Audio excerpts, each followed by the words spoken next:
Thank you so much. I wanted to get everyone together on the first day to welcome you to the White House. From our vantage point yesterday, you couldn't help but be inspired by the sight of Americans as far as the eye could see.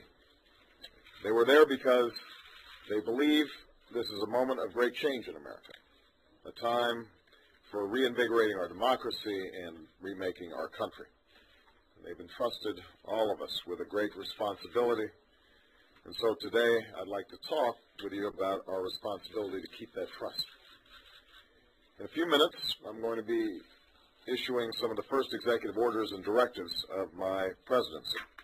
And these steps are aimed at establishing firm rules of the road for my administration and all who serve in it. And I was pleasantly surprised by an announcement of the new President of the United States, Barack Obama, about his concern regarding lobbyists. Ross Perot warned us about lobbyists, but Ross was one of the biggest lobbyists in the world. In order to really deal with a lobbyist issue, the first thing President Barack Obama should do is make it illegal for any spouse of an elected official to be a lobbyist. Or make it illegal to be an elected official if your spouse was a lobbyist. In doing so, you will eliminate the possibility of an elected official using his position to aid his spouse in taking advantage of the relationship she or he has with the elected official.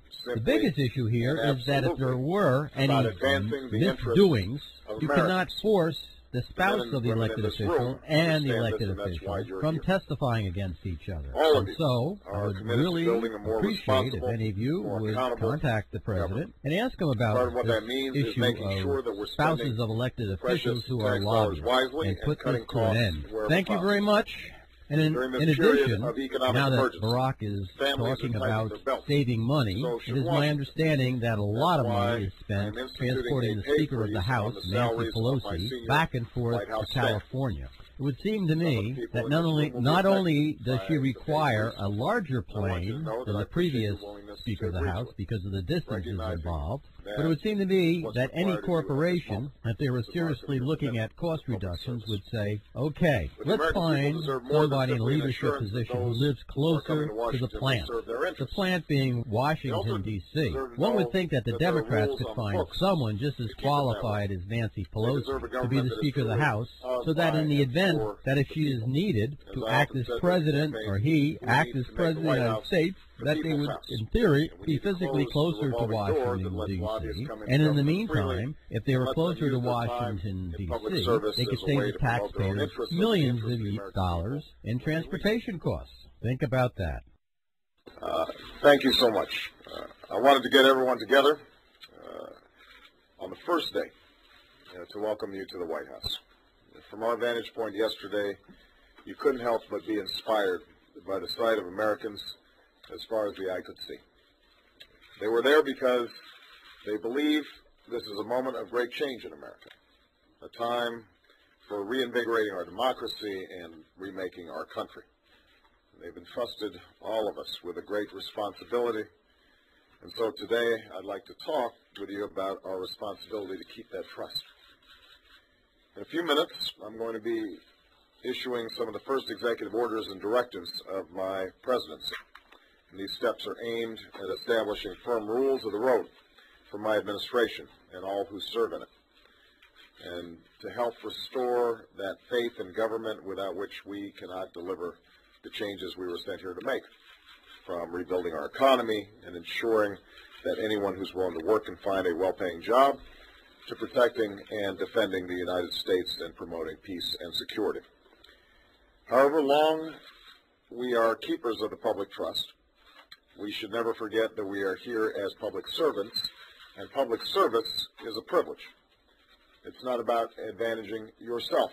It's not about advancing your friends or your corporate clients. It's not about advancing an ideological agenda or the special interests of any organization. Public service is simply and absolutely about advancing the interests of Americans. The men and women in this room understand this, and that's why you're here. All of you are committed to building a more responsible, more accountable government. And part of what that means is making sure that we're spending precious tax dollars wisely and cutting costs wherever possible. During this period of economic emergency, families are tightening their belts, and so should Washington. And that's why I am instituting a pay freeze on the salaries of my senior White House staff. Some of the people in this room will be affected by the pay freeze, and I want you to know that I appreciate your willingness to agree to it, recognizing that it's what's required of you at this moment. It's the mark of your commitment to public service.